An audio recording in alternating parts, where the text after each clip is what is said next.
If you're a business owner feeling stuck, overwhelmed, and ready to grow, you're in the right place. Welcome to Small Business Pivots, where founders share insights, stories, and pivots that lead to sustainable growth. I'm your host, Michael D. Morrison, a business coach helping business owners get unstuck and grow. All right, welcome to another Small Business Pivots where we have special guests from around the world, and we have a special guest from around the world literally today. But if you've listened to the show, you know that no one can introduce themselves and their business like the business owner. So Eric, my friend, I let you do the honors of introducing yourself. Share with us, for those that don't know Eric, maybe some back end stories and some upbringing so that we can get kind of caught up where you are today. Awesome. Hey, Michael, thanks so much for the invite. Really happy to be here. So I'm originally from the Dallas-Fort Worth area in Texas. And long story short, about 17 years ago, I went traveling through Central and South America. And I ended up arriving to Bogota, Colombia, which is at the top of South America. And I ended up staying. I never meant to stay here as long as I am, but 17 years later, I'm still here. I built a couple companies along the road. So I have a lot of war stories about building SMBs, building companies, building teams that we'll probably dive into. And then today, as mentioned, I'm still in Bogota, Colombia, one of the most gorgeous cities in the world. But I specifically help business owners hire people across Latin America. And it's a pretty cool model in what we do. We allow them to hire remote workers, oftentimes saving 50-60% salary compared to what it would cost in the United States. And so we work through a variety of roles. And very happy to be here, having the time of my life. So let's go. Fantastic. Just from that smile, it looks like you are. It's great. And just kind of on a personal side, I'm out of Colombia, and I always tell people two things. Everything about Colombia you probably know is wrong because Hollywood hasn't done us any favors. And so I'll give a quick parenthesis. Colombia is safe. Colombia is an absolutely gorgeous country. And the number two, kind of piggybacking off that second aspect, I always say no country should be as gorgeous as Colombia is. I love it. It's not fair. It is not fair at all. But I'm going to take advantage of this beauty, and it's just a great place to live. That's awesome. Well, appreciate you sharing that. Because you're right. Hollywood does not paint a pretty picture of Colombia, so that's interesting to know. I love that. Well, let's deep dive into this because I know our listeners are mostly business owners, and one of the biggest expenses in a business is payroll, right? So. Yep. We can get it right or we can get it wrong. It can cost us a lot of money, or it can save us a lot of money. We can be more efficient. And so there are kind of some, I would say, steps to take. So where would you like to start with for employees? Would you like to go through the process of when to hire them, how to hire them, or where would you like to dive in? You're the expert. Yeah, sounds great. Why don't I just give a general overview on how we kind of look at hiring and start walking people through and how different models and how they could apply this to their business. You're exactly right. I'm a business owner. I'm on my third company, and payroll has always been the biggest expense that, at least within my companies, I've had. And I'm sure quite a few people listening is a very similar situation. So when you're hiring, especially if you're a U.S. company, you pretty much have three options on how you could hire and bid out your team. Number one, you hire in the United States. For a lot of roles, this is needed and this is expected for whatever the reason may be. But then at the same time, you're going to be paying U.S. salaries. We all know that inflation is through the roof. Oftentimes that, costs just keep going up and up and up. And to hire that extra person may not create the ROI or may not be able to produce the returns that business owners are looking for. So then when they need to start figuring out how can they fill this role without paying, these U.S. salaries that sometimes are a bit more inflated than they should be, you have two different options. You could go offshore, and that means where you actually go to Asia, so Philippines, India, to hire people, or you could go nearshore. Nearshore is what I do, and that means you're hiring in Latin America. Both pros and cons, but nearshore, when you think of hiring in Latin America, it's great because you're hiring people that are on the same time zones. not that far away. From Bogota back to Dallas Fort Worth, it's a 5 hour flight. So you get there in just a few hours. And then on a cultural side, Latin America. And so when you think of Latin America, Mexico, Brazil, Colombia, and Argentina, culturally speaking, they're all aligned. Why? They grew up looking and watching US shows, watching what the US was doing. They grew up on Friends, and people often comment about that. And so those roots on how people were brought up culturally, they're well aligned. So it's easy to start building your team near shore or across Latin America. And then the nice thing about Latin America is you're going to hire most roles and save quite a bit of money. And so the one stat I'll just kind of throw out there that I find absolutely fascinating is whatever you want to hire in the US for, cut that salary in half. You could probably find that in Latin America for that amount. So just have to think about that for a sec. Can you give us some examples of some skill sets that one would hire for confidently in a nearshore situation? Yeah, 100%. So we work in three main pillars. The first pillar, and this tends to be a bit more common, more for technology or tech companies, we do quite a few tech roles, whether those are engineers, developers, automation specialists, operations coordinators, anything that has to do with building and creating some type of technical product. If you're on the tech side, the second pillar that comes up quite a bit, and this is where I see one of the biggest cost savings, is anything with client facing. When I say client facing, what do I mean? You have people cold calling to book meetings. You have account executives, customer service, customer success, anything that you need people dealing with people to build that relationship. That's one of the most successful things we have seen over the past year or so. And the cold caller or appointment setter, that is probably one of the most requested roles we place. And we probably do anywhere from 20 to 30 BDRs or cold callers a month. And their only job is to take leads and call people and try to get the owner or an account executive or a sales lead on a call with them so they can actually sell and move things forward. And then the third thing that I think is very important to say, and it's a bit more broad, but I call it the services category. So what do I mean by that? When I talk about services, executive assistant, analyst, financial accounting, back office, any type of things that you need that are done within the services, it would kind of fall into that pillar to an extent. So are these similar to a VA, or are these actual employees? Yeah, great question. So when you think of a VA or virtual assistant, this is somebody who pretty much takes task and execute task.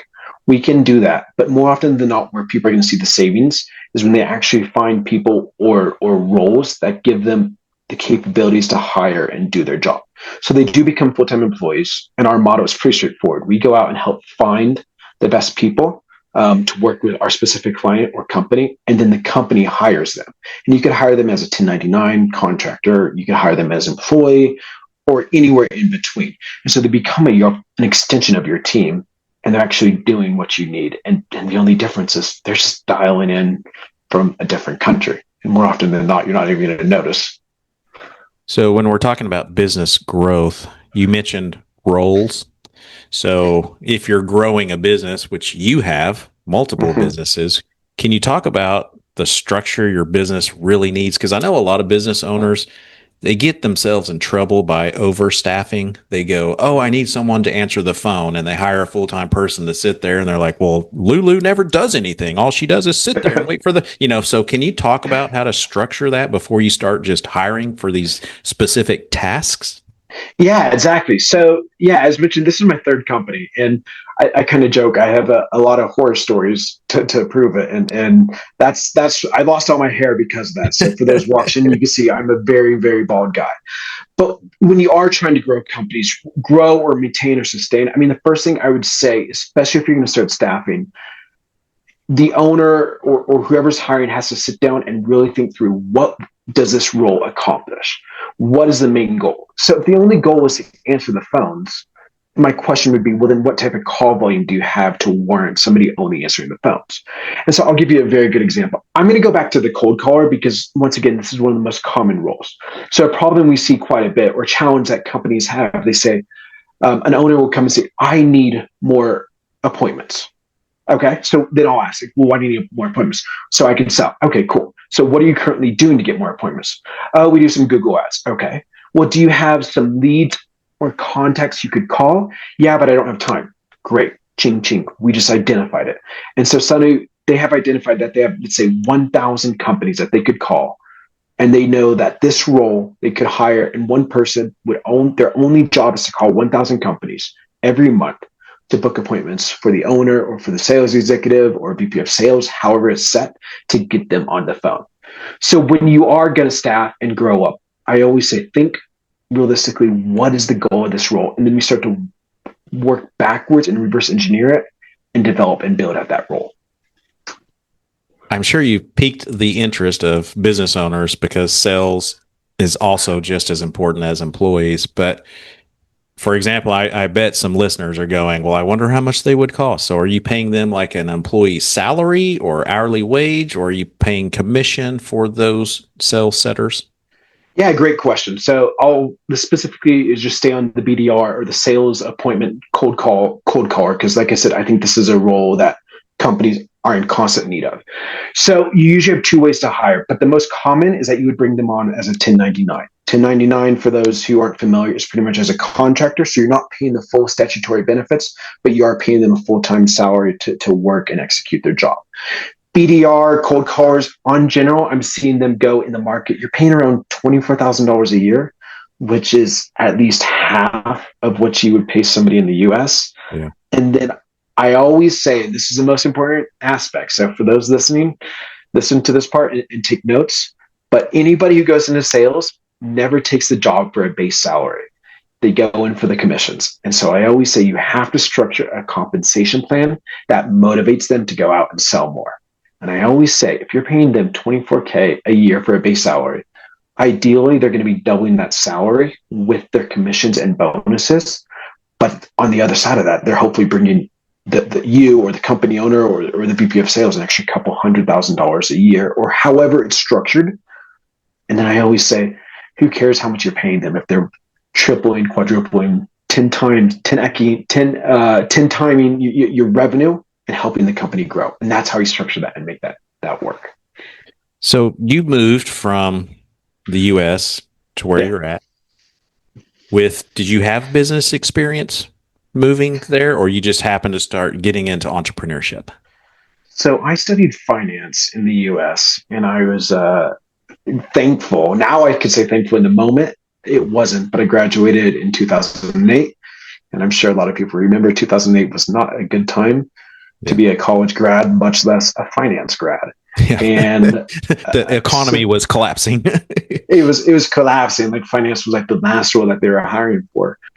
And so I went traveling, and I arrived to Columbia, when I was 24 years old. I had very little work experience. I mean, I had the typical college experience. I waited tables, I did restaurants, things like that. But actually building a company, I had no idea what I'm doing. And I still don't know what I'm doing half the time, but I think everybody can kind of relate to that. But that's a part of building a company, where you figure things out, you look at a problem, and you keep trialing and erring and just testing over and over until you get it to work. So we do have a lot of, I would say, early stage business owners. With you having now being on your third business, in that first business, you said you had a lot of things to figure out. What were some of those things that you just found like, oh, and that you could share with others that they may be facing the same thing, but they're stuck and they don't know what to do? Yeah, there's two things that I talk about quite a bit, and they're two very costly lessons I learned by making the wrong mistakes. So I hope everybody learns from this and doesn't make the same mistakes I did. Yep. I think the first one, and I don't know if you see this quite a bit, but I see it quite often when people are trying to start companies or getting going, they get blocked or they don't move forward instead of actually just executing and actioning. And so, for example, what I mean by that, I remember especially my first couple of years, I would overthink things and I would want everything to be perfect before I actually started to go out and do it. And there's a phenomenal book out there called The Lean Startup. And all that's the Lean Startup, it applies not only to startups, but just to any companies. But the whole idea is you go out there and you do the minimum viable product, and you get out there and you just move. You just execute. It doesn't have to be perfect. And then you gauge and see what the interest is. And then you make the changes. And so this could be applied to anything. I mean, if you're trying to figure out what your company is, create your MVP and go out and see who responds. If you're trying to figure out how to sell, but you don't know how, just try something. And you're good. As long as you're trying and actioning, you're going to get that real-time feedback and be able to adjust as things come in. That's lesson one. The second one, and what I would say for those who possibly already have a company going, they have some revenue coming in, figure out what you're good at, and then hire for the people to complement your weakness. And this one took me a very, very long time to figure out. There's a lot of things I'm not good at. And so third time around, I knew what that was. And I brought in the team very quickly. And I celebrate my weakness and hire for other people's strengths to complement my weakness. And when you do that, it's just a lot more fun. And you just do. Yeah, I'm sure you've seen that too. Absolutely, because then you don't have to do everything. And so for a lot of business owners, they're kind of stuck in that cycle of, I don't know that I can really afford an employee, but I need an employee, and so at what point did you was there like a point where you're like, okay, it's time, or are you just like, I can't do this anymore, so you just hired somebody? So on my third company, this current company, this is a recruitment company. So for full transparency, I remember when I kicked this company off, we're about a little over 2 years old. And I'm sure a lot of people are going to be able to relate to this, but the first 6 months were brutal. But I just kept showing up, and it was just me those first 6 months. And I often say in all my companies, I've always been the best sales executive. I've always been the best bathroom cleaner.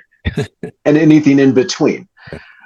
On this third company, I knew after the first 6 months, I started to have some traction. And then about 3 or 4 months later is when I started to bring on people to help me with certain tasks that I wasn't good at. And I got to a point where I saw, okay, my revenue allows me to still pay myself a salary, bring food, put food on the table, but I had enough left over, and I used that leftover to start building out and growing the team. And so my first hire for this company was April 2025. And now we are at 15 people total within the company. And we're at a rate, we're growing. I just keep seeing gaps where I can't fill. And I know that if I hire somebody today, I'm not going to lose money on them, but I'm using extra revenue, and they're going to start producing in 2 or 3 months. And so I'm doing that as a growth strategy. So for those who might be at a point like, when do I hire? I mean, the simple thing I would say is, well, number one, does your company have traction? Number two, do you have the finances to at least start entertaining the idea? And hiring in Latin America could bring in quite a bit big benefits because you're saving quite a bit of money with that. Yeah. Well, when people hire, they can also hire problems. So what are some good insights that you can share of how to find that right employee for you? Yeah. So when you're hiring, there's a couple different ways you got to think through. I will say, no matter how good somebody is at hiring, people are still going to make mistakes. And so I say that because it's important to recognize when you do bring somebody on, you have clear, what do those first few weeks look like? Week 1 check-in, week 2, week 3. And you're usually going to know within a month if that person is going to work out or not. After a month, I mean, every now and then something crazy might happen. But I think as a small business owner or anybody who's working in a leadership role, making sure you have very clear what are those deliverables for those first few weeks. And it's black or white. There's no gray. It's like either yes or no. And if they don't hit the first week, hey, quick warning, don't hit it the second time, they're out, and you find the new person, you keep moving in. So you don't get to a point where you're 6 months in and you're like, hey, Betty hasn't done anything over the past 6 months and I just lost this amount of money. So, and when you set that up, it's just black and white. And all you got to do is execute. You're listening to Small Business Pivots with Michael D. Morrison. If you're ready to get your business unstuck and grow, let's chat. Schedule your free session at michaeldmorrison.com. Now back to the show. Well, there's this big term that a lot of people are using. It's all in the news, and that's called AI. So what are your thoughts on those that are trying to go at it alone, using AI to fulfill those tasks versus having a person on staff? Because you mentioned you have about 15 employees now, which that's a good sized company. So What are your thoughts on that? Yeah, so we use quite a bit of AI in our organization. And the first thing I always say, AI isn't here to replace humans. AI is to help humans do their job better and become more efficient and effective. So good use of AI removes any barriers, removes any administrative or repetitive tasks that you can automate. So if somebody's out there trying to do this with AI and they're having success, great, keep going. But there should always be a human element or human verification before an output is either sent to a client or makes a decision or however it's being used. I'll give a very good example of how I use AI with my team. As recruiters, my recruiters, that one of the biggest time constraints they have to do is they spend time speaking with people over and over again to find the right people to place them within companies. Once they finish that conversation, we then have to build the profile. The profile is when we go to a client and say, hey, Michael, we just met with Pedro. We think he's perfect, and this is why. And we create a profile, 2-3 page document explaining strengths, weaknesses, links to their video so you could get to know them. That profile creation takes time. Up until about a year ago, that was done. And each recruiter probably would spend 30-45 minutes per profile that we would submit. So if my recruiters are sending 20 profiles a week, that's about 15 hours just in administrative work. This is where AI comes in. Now, our AI, what it does, as soon as somebody gets off the interview, it automatically creates a profile and is delivered to the recruiter's inbox in 5 minutes. But that profile isn't ready to send until the recruiter or human actually verifies and ensures everything is fine and everything's correct. AI makes mistakes. And so that's where humans come in versus AI. Humans should always, always, always verify any output from AI before sending off or executing based on that output. I agree. And for those that use AI a lot, I can't tell you how many times I want to fire my AI from time to time. And the reason I'm piggybacking what you said, because I know a lot of business owners, they just let it do its thing. And then they're just like, send. Well, I'm one of those that believe like you do. It's like, you need to read every single word, make sure it includes just look at it, because I've seen where you're like on a roll with it and you think it's doing everything it's supposed to. And then all of a sudden it like starts talking in some different language or something for no reason and trying to get it back on track takes a minute. So, 100%. And this happened just yesterday. For those who are listening who enjoy doing this, I was in Claude Code, which is an option of Claude to help build out something. And it was going and building out the platform I needed, but on day 2 is still building, which means it was hallucinating. And that's where the human comes in. You can't just type it and expect it to execute. I just had to, hey, stop, pull it out, let's take a breather, and then we restart. And yeah, you just got to learn how to balance that. But yeah, 100%. Humans always have to verify. Well, I'm going to date this because this is Q3 2026. I know there's a lot of business owners that still aren't quite on board. In fact, there's still business owners that haven't even searched on AI, right? They're not even using a simple prompt in Chat GPT or anything. How important do you think that is that business owners need to start learning this? I know I have my opinion, but what is yours? I think I saw a statistic recently, and don't quote me on these exact numbers, but AI is in the news and everybody's talking about it. But in actuality, in reality, less than 1% of companies are actually using it. So what I would say for those companies who are not using it, now is the time to start looking at it and experimenting with it. Because the companies that start to use it now will be on track to continue to use it and improve and get better. And it doesn't have to be complicated. And so these automations I'm talking about, this is something because I'm a dork and I just like looking at this stuff. And I also have somebody on my team who helps me do this. Nobody needs to go to that level, but I would say start off with get in ChatGPT, get in Claude, and start playing around and seeing what you could do with it. And then where it starts to get really interesting, and this kind of goes back to one of your questions about how do you structure for growth and hiring, think about your process and think about the operations and what goes behind. And so when you have your process clear, you know that to service this client or to execute this job, step 1, 2, 3, 4, 5, put that in writing. And then you can start to brainstorm and see how, and if it's even possible that AI might be able to help you with that, just to execute and be better. Yeah, we're on the same page. In fact, I saw a report that less than 1%, similar to you, were using the paid versions. And I think the report I saw was there's still like 80 something percent of people that's never even typed a search in AI. And the reason I share that is, and you kind of piggyback on that, because if you want to be an early adapter business owners, get on board, like get ahead of everybody. Like this is your chance. Like don't fall behind like back in the .com days where everybody just that's not a thing. That's not, because it is a thing for those that use it, like yourself and me. It's like, it's not going away. Yeah, exactly right. It is a thing.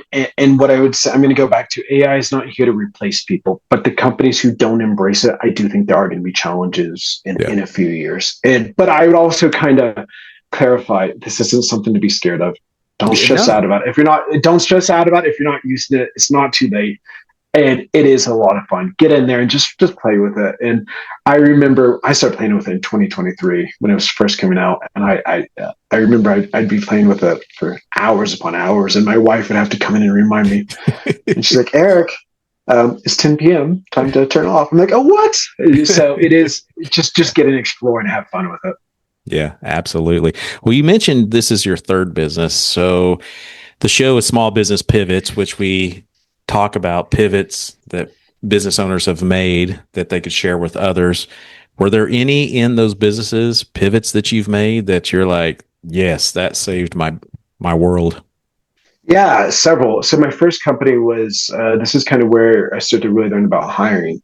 We were a corporate language training provider across Latin America. So we were based out of Colombia.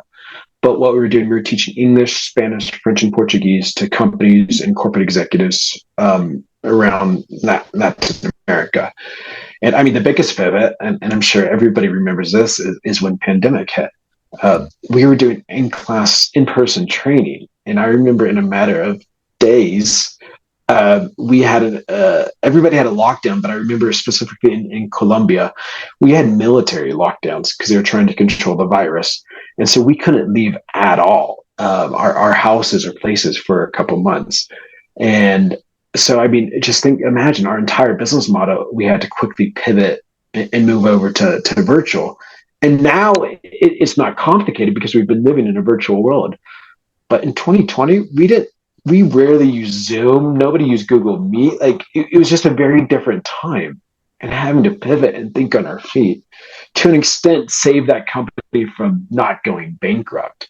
And so that was a very, very big pivot. My second company I started when I left the corporate language training company. I left that because I had a great team and I pretty much stepped away, and they still continue to run it. Second pivot, I went to a completely different industry. I started a boutique consulting firm doing go-to-market consulting. Go-to-market is just fancy words for saying how do you sell, and that was a pretty big pivot because, I mean, I went from running a 50, 60 person company to a one-man band, and then here I am with the third company. So yeah, it's constant pivoting. It sometimes feels like juggling and wearing many hats as an entrepreneur. Well, you've had a lot of employees, and leadership is key to retaining those employees. Do you have any insights on how to be a better leader? A concept I use, and I always tell people on their first day, number one, I'm not their boss. I mean, technically, yes, but I don't like the word boss. And I always tell people, I hope I earn the right for you to call me a leader in the future. But as a leader, I have to earn that right, and I have to show my team how to do that.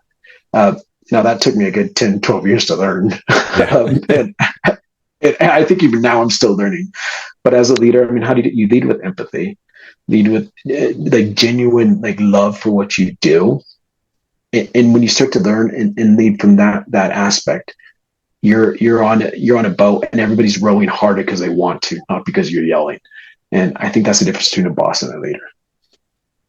Agree. Well, you've started the three businesses, and so most of the time they start differently.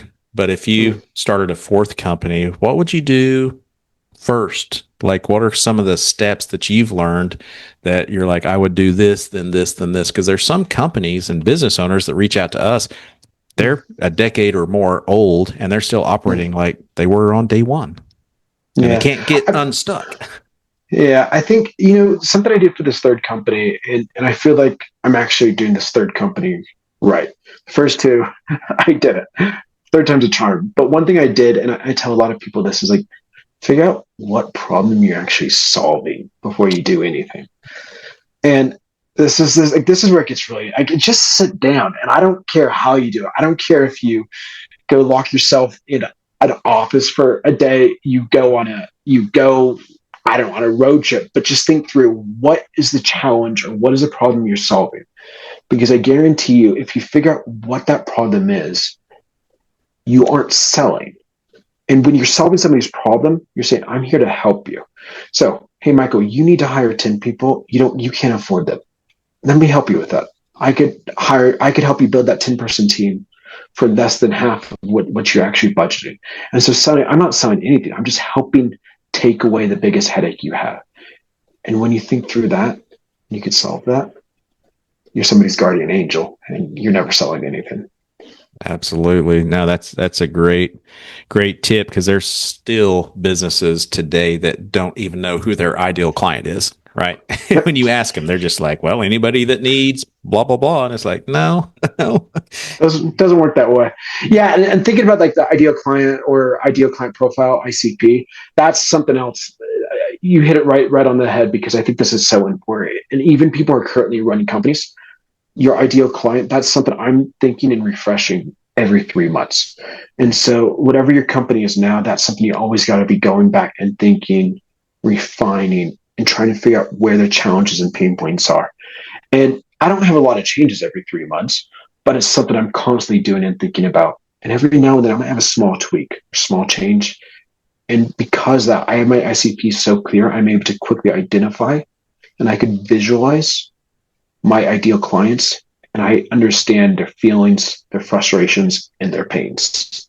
And that's what all company owners should do. I know a lot of people probably want to learn more. I don't know if you do blogs or podcasts or YouTubes or anything. Is there a place where people can follow you, learn more, get some more information? Yeah, absolutely. I'm very public on LinkedIn. So if you're out there, look for Eric Tabone. Just look for the bald guy who looks kind of funny in his profile photo. I publish a lot there. I also do a lot of podcasts, which I also publish on LinkedIn. And then if anybody just wants to learn a bit more about Latin America, or maybe talk through some of your challenges, reach out. The website's pretty straightforward. Nearshore Business Solutions. You could find me on Google, any Chat GPT, Claude as well. So yeah, reach out, because I'm very passionate about LATAM, and would love to share what I'm seeing and what's working out there. Well, you encouraged everybody to come to your place in the world. Do you put people up for the night? I put people up for the night. It's a 5-star hotel.